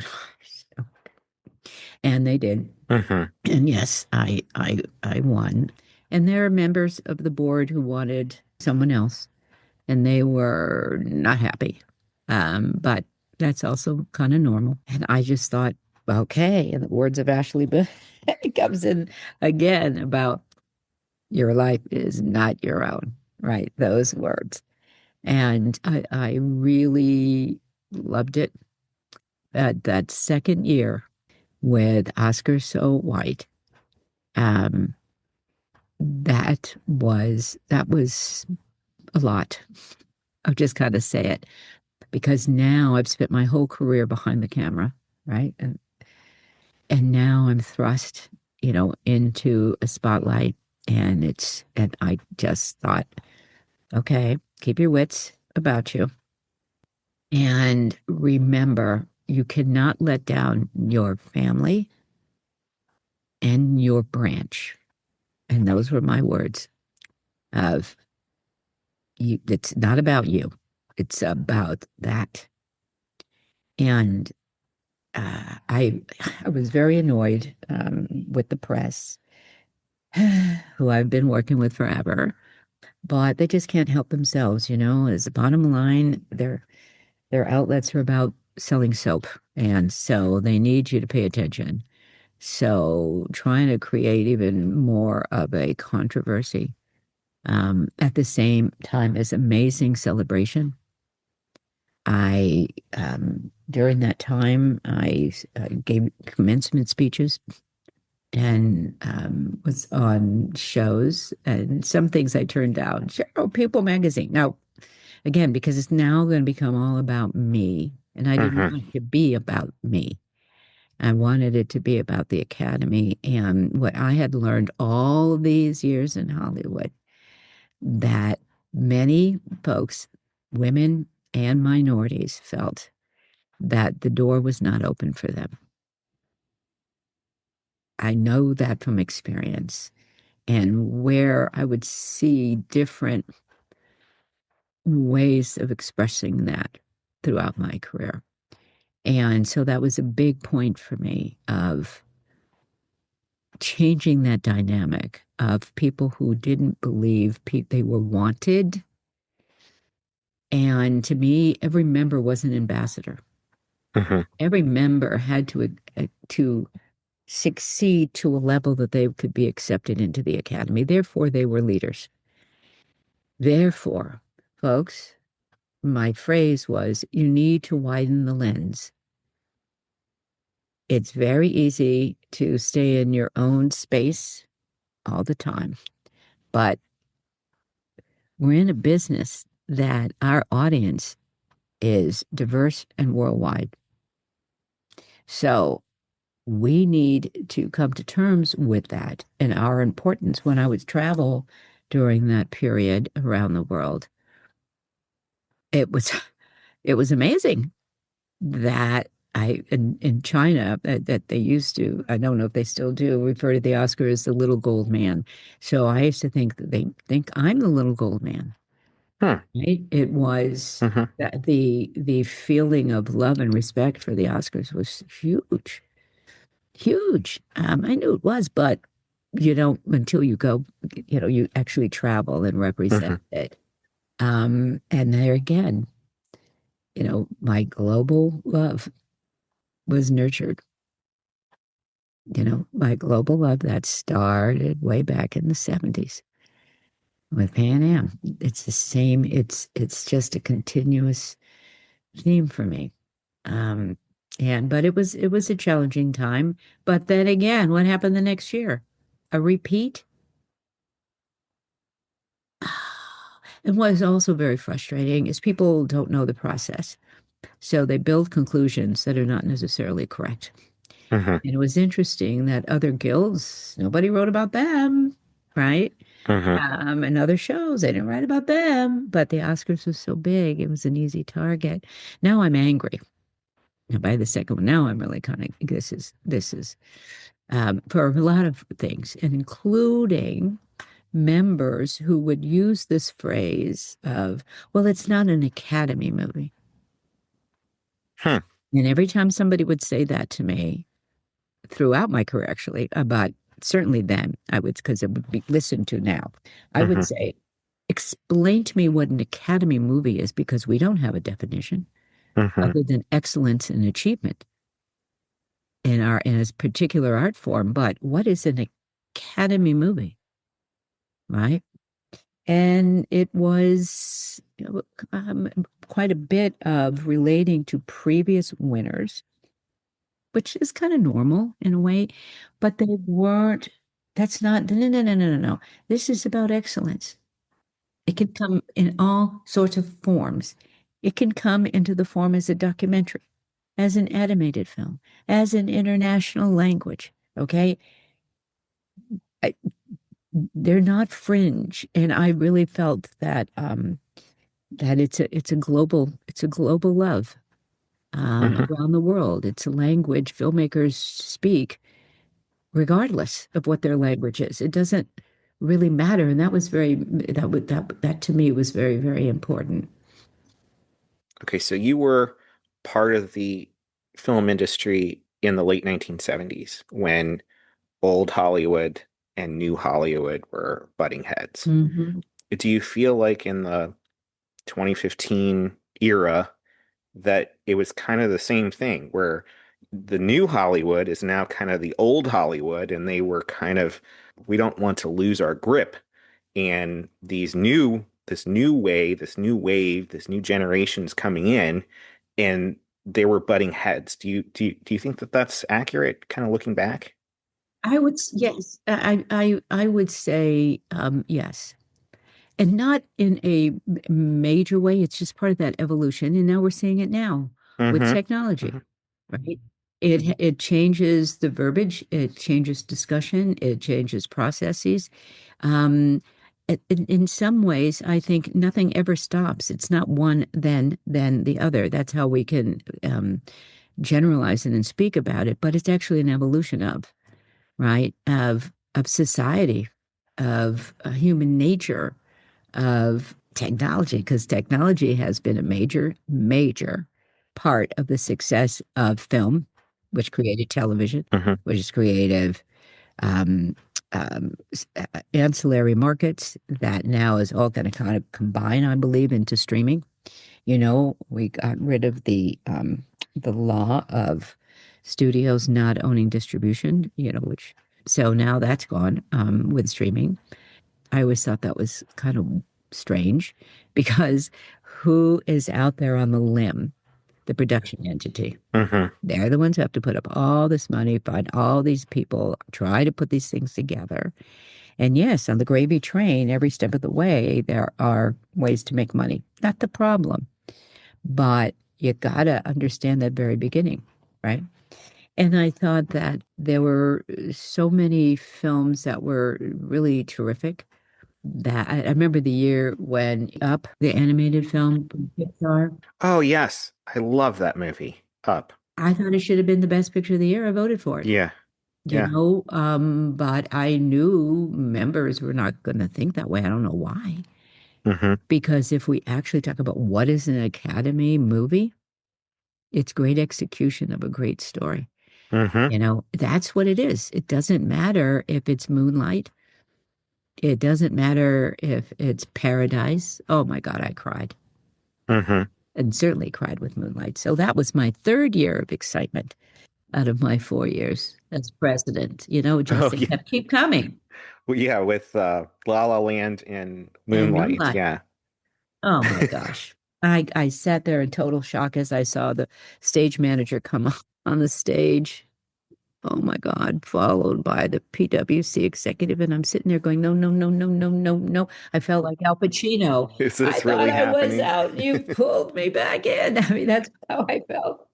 I just, And for our listeners, Warren Beatty and Faye Dunaway read the wrong the wrong Best Picture oh man. winner, and they said La La Land won when it was actually Moonlight. Yeah, and you know what was a human error, nothing malicious or horrible, but of course, and I knew, we would be the butt of the joke on the late night and, it's whatever. Okay, but to me, that night, I thought we solved it before the show was over. To me, I thought that Hmm. was a very big deal. Hmm. And it was I forgot the gentleman's name, but the La La Land people, Hmm. came up and they said, we want to congratulate Moonlight, and it was classy the way that it was I handled. think the whole thing was those two gentlemen, during the whole campaign era, you go to all these events and you see them. And like I've said before, it's the camaraderie is so wonderful. And you see these two young filmmakers, because they're writers, directors, young filmmakers. They're the next group. And I felt so proud for them, right? So when it was, and I knew the tight, again, it always comes down to two movies to me. And maybe not to others, but to me, it always comes down where it looks like two.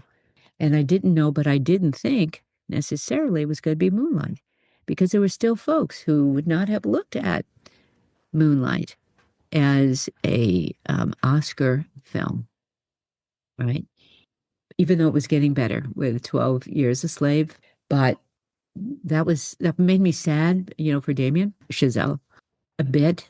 But on the same time, they handled it, like you said, brilliantly. They were grown up. I thought by that very end, before we closed the show, that there was a lot of good here, people. There was a human error, and they look how they acted.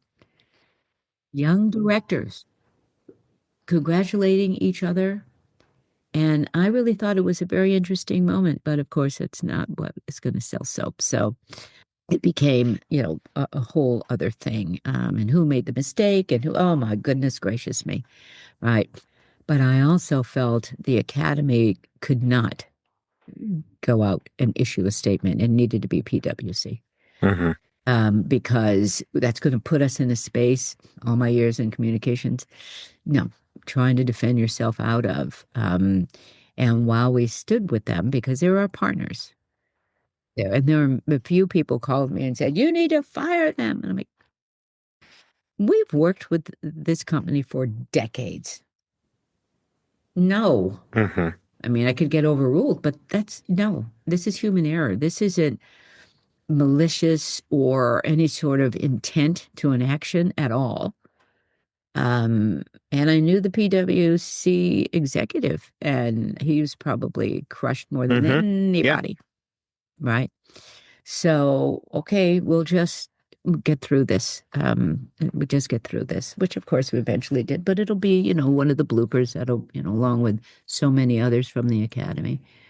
And, mistakes happen. And They do. in my experience, a mistake happens, and the real character is how you deal with that mistake. Exactly right.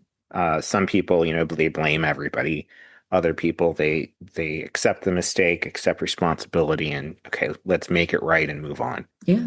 It's just, yeah, it's always gonna be there, but I miss teaching. So, and then an academy governor convinced me and to go on a tour of Chapman and in Southern California, Chapman University.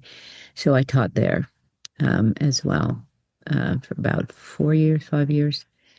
COVID hit, and I was consulting, which gave me time to also like take the kid to school. husband would pick him up, but Hmm. could spend more time, right? And that all worked out. That really worked out. And and then COVID. And then I got the email asking if I would be interested in talking about Arizona State's film school. And at first I thought, well, I'm not moving to Arizona. I've been in California forever. All my friends, family, everybody's here now. Right. However, then they told me the school was Hmm. called the Sidney Poitier New American Film School. They did not know I knew Sidney Poitier. And that made me go, all right, I'll talk. And I did, and had a number of interviews, about three, four. And I understood from the recruiter, Cheryl, they really would like it. They really think it'd be great. And I said, well, I've done enough in schools to know that I could broaden the program that I felt really needed to be. And that's also the mission of the president of ASU. So I joined in uh, October 2021 as a consultant, and then took the full-time gig starting January 22. And we have over over 800, almost 900 students. We're in three cities: Tempe, Arizona, Mesa, Arizona, as well as Los Angeles. So it's been a wonderful challenge, putting everything I've learned in my life up to that point to help build um, a program, a school that bears the name of Sidney Poitier, who is my North Star about it all. Because Sidney, who was an incredible actor, but in the 60s, again, people go through rough patches, and Hmm. all of a sudden, he was, an Uncle Tom. This was a whole new movement. And what did he do?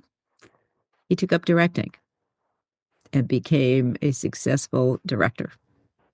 And to me is I'm very much about determination, passion and determination. And to me, he is that. And those principles, as well as learning day-to-day machinations of this ecosystem, that has to be part Hmm. of it. He's not in the background in my head at all. It is about, what would Sydney do? What would Ashley do? Right? And you're passing that along to your students. Yes. And how does that make you feel that you're like passing along this knowledge, these relationships, this legacy to young people? I believe if everybody paid it forward, I know it sounds kind of cliche, but again, I'll go back to how are you remembered? How do you want to be remembered? And not to make it, I want to be considered great, because I hear young people all the time. They want to be rich and famous. And I usually say, you want to rethink that, believe me. Um, or I want to leave a legacy. Well, none of these people really thought that Hmm. I've known through my life. They never thought that. I never heard words like, I want to be remembered.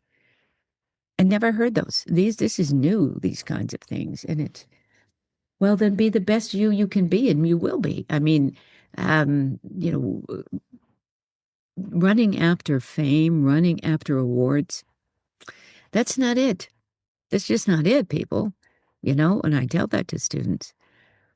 No, it's more about who you are and how you want to be, and whatever your passions are, whatever your passions are, that you stay with it, you stick to it, and you please yourself most of all. That you feel you were able to get your inside thoughts, emotions, attitudes forward, which will always help others. It just will. Doesn't have to be manufactured, right? So, Very well put. so here we are. And to our listeners, there is a link in the episode description to Arizona State University, the Sidney Poitier New American Film School to learn more. What do you think your brother would have thought of your trajectory and being president of the Academy? I don't know he would have thought that was going to happen, but I do know he got honored when he was very sick. And it was probably the last public thing I did. He was honored with an award from an organization I didn't know anything about. I tried to get tickets and they didn't give me any. So I'll Oh, never do wow. that. Yeah. But I heard that in his speech, he said something like, watch out for my sister because she's going to go much further, something like that. How did that make you feel then, and how does it make you feel now? Well, then it was like, A, why would he say that? And what in the world would that be? Right? What would that be? Right? Back at the lad company, there was quite a, in my own head, and I did this to myself because production will always be head, as it should be. It absolutely should be, because that's what we're all at the end result. That's the experience, is what happens in production. Right. And I think if I had said to Alan Ladd Jr., I want to move over to production, he would have said, sure, because he was always a big supporter of mine. Oh, and also on Braveheart, when Braveheart won Best Picture, I couldn't stop crying for both Ashley, even though I had nothing to do with it, and for Alan, for Laddie. And when I went to the ball, that was the first person I wanted to go see. And as I was walking through the crowd, we caught eyes and we both were crying. And that was another really tender moment. So he would have been proud. But I don't know if it would have happened, because if he hadn't passed away and we started a Hmm. company, who knows what life would have been like. But if I just kept on my trajectory, he would have been very proud. Yeah. Who would have thought that I would work on a number of Steven Spielberg films and be on the board together and to see each other and to give hugs? I mean, who would have thought? Amazing. Hmm. Just absolutely amazing. I have heard that he is a Pan Am fan. Indiana Jones always That's flew on true. Pan Am. Catch Me If You Yep. Can heavily features Pan Am almost as a co-star. Yep. Did you and he ever talk about your experience with Pan Am? No, because it was a while before I realized that. Even though when I saw Catch Me If You Can, I cried. I cried. I did, and a colleague sent me a bag and said, I heard you used to fly for them, and I do. You know what? I have never done that, and I really should. And I just saw him the other night, and I should remind him of. I should let him know. But certainly, working on Indiana Jones films, which I did, and going again, seeing the Pan Am was like, anyway, and tell people that I, of course, go into all my stories, with everybody and everybody. But I cried. And the newest film that came out, Dial for Destiny, Indiana Jones upgraded, and now he's flying on a 707 Pan Am jet. And the world port was recreated for that movie digitally, but Yeah, of the world course. port makes an appearance in it. So it's just interesting in some ways how small the world really is. And all the Pan Am connections everywhere, either below the surface or, connections that you can see. It's rather remarkable. And to know that Jack Epps, who wrote Top Gun, that I also worked on, Hmm. you've told me of his relationship with Pan Am. So that's something Hmm. he and I have in common, even though we both don't know each other really. His student at USC loves this podcast, Kate. Kate introduced me to Jack, and we're like, oh, well, the Pan Am connection is Kate. Oh, And he said, I'd love to be a guest on your program. So that's how he got on our program. We talked about screenwriting, and I mean, Top Gun that you worked on, one of the greatest aviation movies of all time. So why wouldn't we talk about it on this program? Yeah, I should say, and I will. Um, Next time I see Tom, which I have, I saw him this last weekend too, and And when you say Tom, it's not Tom Betty that you're referring to. It's Tom Cruise.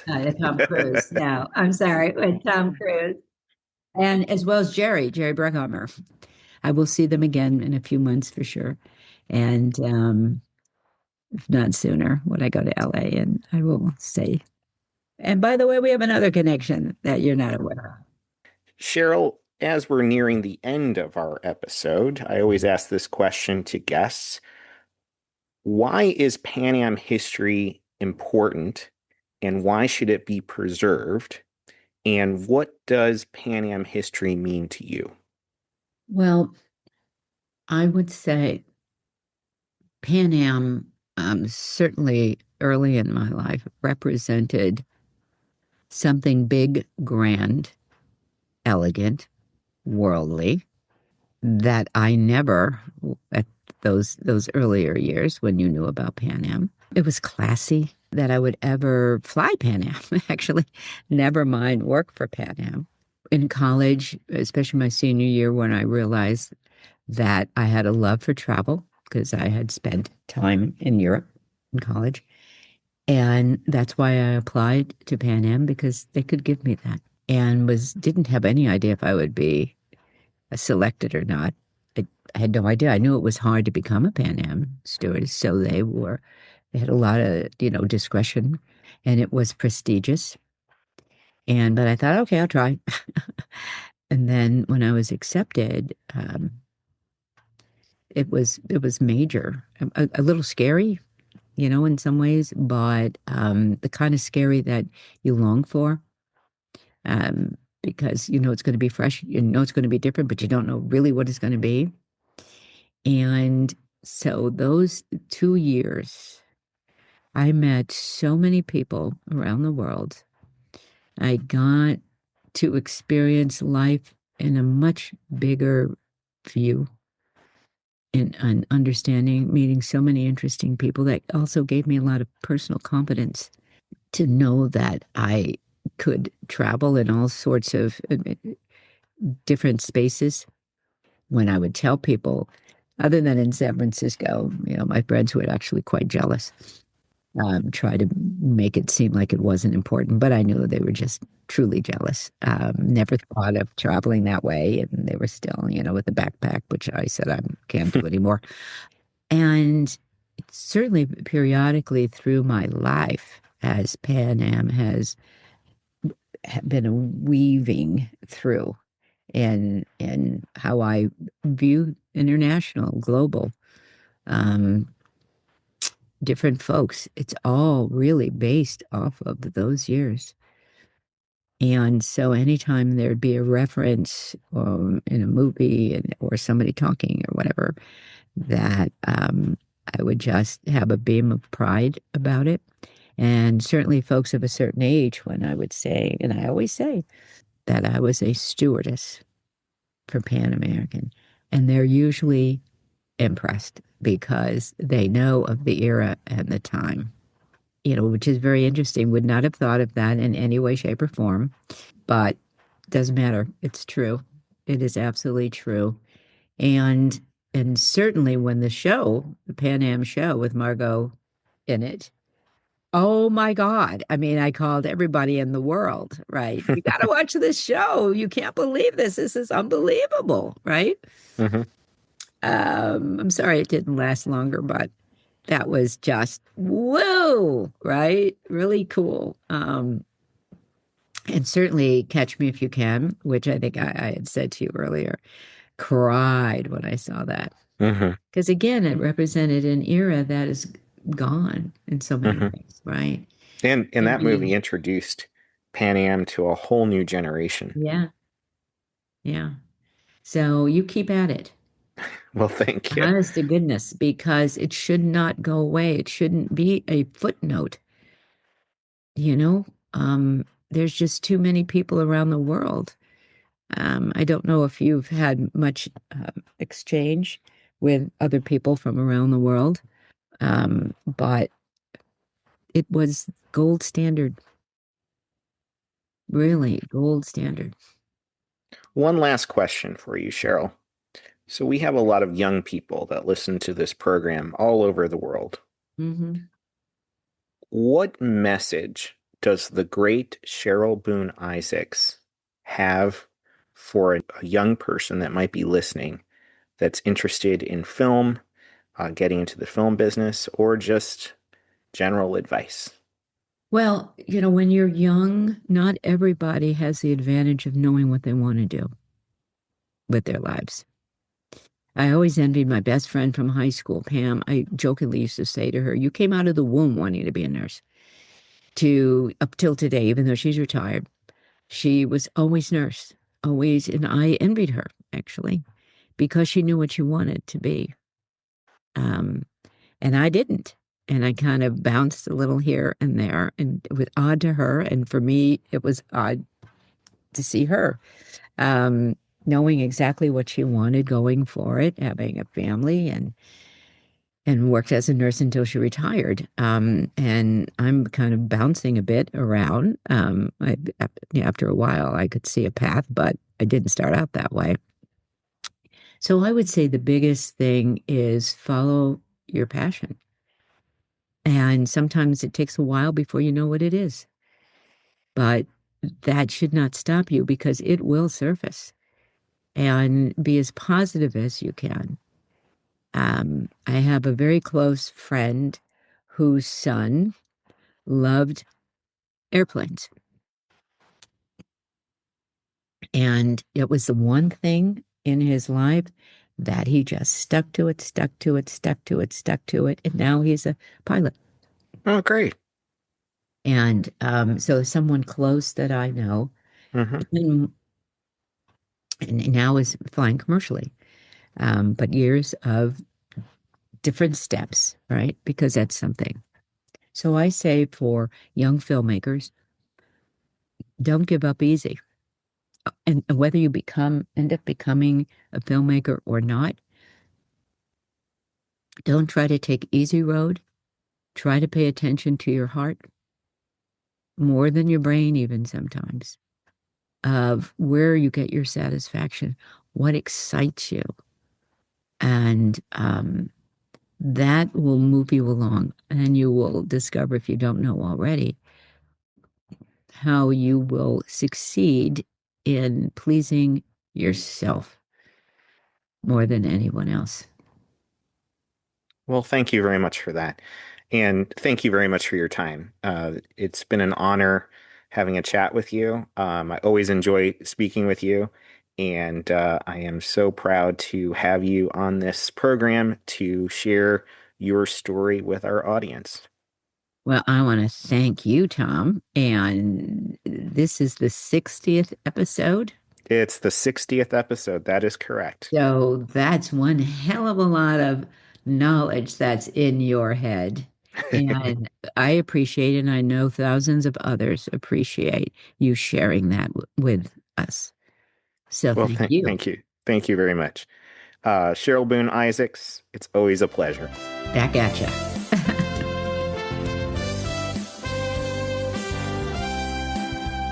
Pan Am was a pioneer in air travel and still stands as one of the most iconic and innovative airlines in aviation history.